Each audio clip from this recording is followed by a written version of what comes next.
Unit 1. Diversity in the Living World. Biology is the science of life forms and living processes. The living world comprises an amazing diversity of living organisms. Early man could easily perceive the difference between inanimate matter and living organisms. Early man defined some of the inanimate matter, that is, wind, sea, fire, etc., and some among the animals and plants.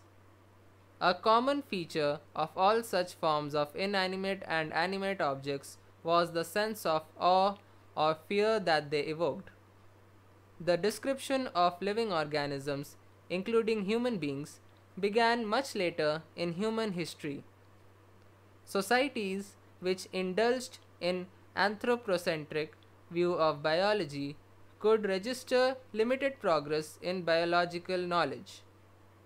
Systematic and monumental description of life forms brought in out of necessity detailed systems of identification, nomenclature, and classification.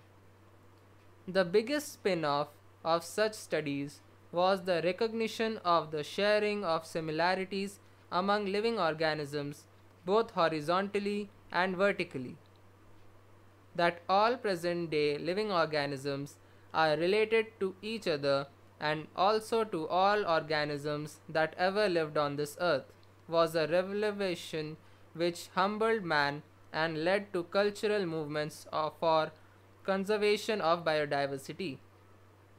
In the following chapters of this unit, you will get a description, including classification of animals and plants from a taxonomist's perspective.